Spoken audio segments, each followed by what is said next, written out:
One of the things that I've found, and I think most of us and males are much more problematic in this area than females because males tend to do one thing, and that is males tend to bet on sports and tend to gamble. Well, as many of you might know, the state of Indiana has recently adopted a new law that allows for sports gambling to take place, and you can go to places in Indianapolis, places just outside of Indianapolis, where they have legalized sports gambling. Gambling is a problem if you do not know how to control it. And I would advise that anyone that takes on the practice or enjoys gambling and is comfortable doing so, that they should make sure that they have limits and that they set those limits. Gambling can be a very big problem for young people if they gamble with credit. Never gamble with credit. Don't use a credit card to fund your gambling habits. Other problems: identity theft. This is something that happens more and more. It's something you deal with. It's something that all of you are aware of. Victims of, of identity theft find themselves in very precarious situations. There are protections out there. There are places out there where you can get identity theft insurance. You can get identity theft protection. But one thing's for certain: just because you are young or you don't have a job or you don't have an income does not mean that you are not someone that's a candidate for identity theft. Anyone can be a candidate for identity theft. What happens, or what do you do if you become a victim of identity theft? Well, first, there are three places that I mentioned earlier with your credit score. They are Equifax, Experian, and TransUnion. These three companies are the ones that track credit scores. If you find that someone has got your information, whether it be credit card information, whether it be personal information, and is using it fraudulently, then you need to make sure that you contact these three companies, and you can do so online, and you can put a stop on any transactions that would require a credit check. Now, that doesn't mean if someone steals your credit card and they go shopping at Target that Experian or Equifax is going to stop those charges. That has to be done with your credit card company, and you would call your credit card company. I'm talking about someone who would get your social security number, someone who would get your income information and go to try and get a loan with that information and truly try to act like you in that setting. Someone that would do that it would require them to get a check on their credit from one of these three companies. If you put a hold or an alert on any of these three, and I've had to do this before, it will immediately raise a red flag, and it will alert you and it will alert them that someone is trying to use your information in a fraudulent way. Close your accounts that are in question. File a report with local authorities. It is a crime. You should report it. And make sure that you can also do this online, file a complaint with the Federal Trade Commission. Money management. When we talk about money management, we're talking about budget and preparing a budget. Now, while in college, preparing a budget's probably fairly simple. You have limited expenses in terms of most of you are not paying a large amount of bills each month. If you live on campus, you're paying bills different, either at the beginning of the semester or whatever it might be, or maybe you're someone who does live off campus, and so you pay rent and you pay your utilities and you pay and you get your groceries and so forth.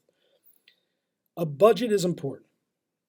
I would recommend that everyone prepare a budget and make a budget each month. You know what your income is, whether that income is, you get a certain amount of money from your parents, or whether you have a job and you get a certain amount of money with your job, or roughly know what that is. Make a budget. Use a spreadsheet. Write down all your expenses. Write down what you're going to have to pay. And it's a great habit to be in. Good example is my wife and I do a budget. She does it for the most part. And quite honestly, she does it on Google Sheets. So if I ever wanted to see it, I could open it up and I could see what the budget is. I could see what we're paying for various things in our home. I'd probably be alarmed by some of the things that we spend money on, or that my wife spends money on, but end of the day, we have a budget. She sticks within it. She knows what we're able to spend. She tells me what we're able to spend. And that's how we get through every single month. Certainly, we have things that, like retirement, that we pay into, and we have things like that maybe you're not thinking about at this time. But the fact is, eventually you're going to graduate from college, and eventually you're going to have to live on your own, and eventually you're going to have to figure out how to make that happen. Again, not having money is a stressful situation. Finding yourself behind in paying bills can be a stressful situation.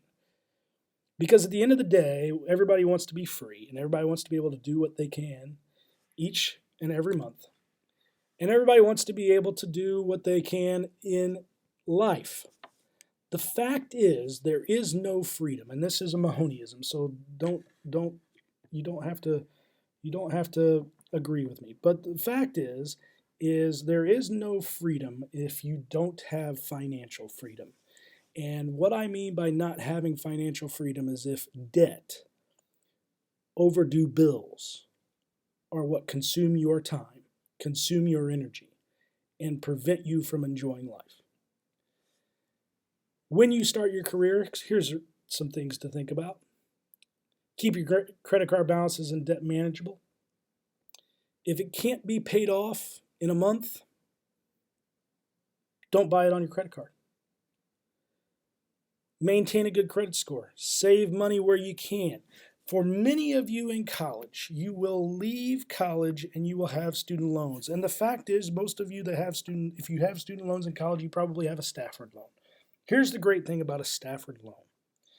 It's a federal government loan that's provided to college students, and it's in your name. It's in no one else's name.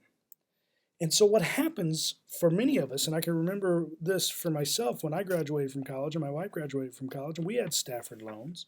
When we paid those off, that was the first loans that we paid off as adults. And here's the great thing about those loans. They make your credit score go way up, and they make your credit score look really, really good. And those loans are user-friendly, and what I mean by that is you can defer those loans if you have a hardship. You can pay off those loans a little faster if you're able to, double payments and that sort of thing, and there's no penalty. But that's the first time that many of you are going to build your credit, is with those types of student loans, those Stafford loans especially, because they're oftentimes paid off quickly. But save money. Put money in the bank where you can, contribute as much as you can to your retirement. You're going to get started. It's going to feel like retirement's a long way off. I'm 46 years old. I still feel like retirement's a long way off, but you still have to plan for it. You still have to hopefully reach the point that you're able to do so. When you save for the future, there's some things that you should do. Now, here's where my advice comes in to play. Again, a Mahoneyism here. When you get out on your own and you find your own place, you get into your own apartment, you get into your own house, you're living in your own town, one of the first things you will do is you will find a doctor, a family doctor. You'll find a dentist. You'll find an eye doctor. Add this person to your list. Find a financial advisor. Go to the people that you work with. Go to the people that you trust. Maybe your parents have one. find a financial advisor. They're as valuable as your family doctor because a financial advisor can help explain to you how to save. They can help to explain to you where you should be putting your money, how you can help budget, how you can do things that make yourself financially free, how you can live your life that you want to live within the budget and within the salary that you have. A financial advisor could be as important as anything on this list for saving to the future. As I said, the most important thing you should do, find a financial advisor, someone that can help you with your everyday and monthly and yearly and your future spending. Just like a doctor, they're there for your financial health, and they're valuable. And just like your doctor knows a lot more about medicine and the ability to help you, your financial advisor will know a lot more about money and investing and where to put it and how to use it and where to save. A little more about saving for your future here on this slide. Talk about investments. Again, investments and returns annually. Again, unless you are someone who is in that field, unless you are graduating with a finance degree, turn to an expert. Find someone that's trustworthy, that you know of, or that someone can lead you to, that can help you with your future spending, your future investments. Because finally, and I've alluded this several times, money and happiness. Here's what I know, and again, for giving you a bit of my opinion here, but here's what I know. I don't know that money can bring you happiness. Does money buy happiness? I don't know, but I can tell you this: not having money, not having money doesn't make you unhappy. It can make you miserable. Not having money is not a happy situation. So, does money buy happiness? Maybe not. But not having money will lead to other problems that could make you unhappy.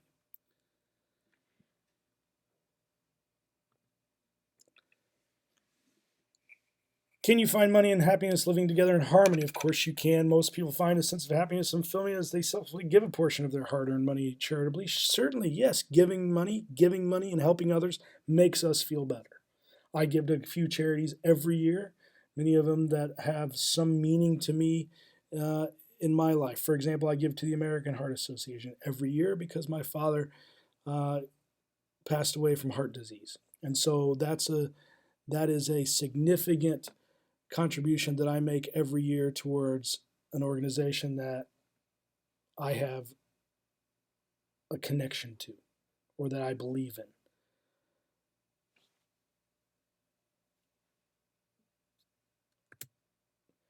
And that concludes our lecture on finances and financial wellness.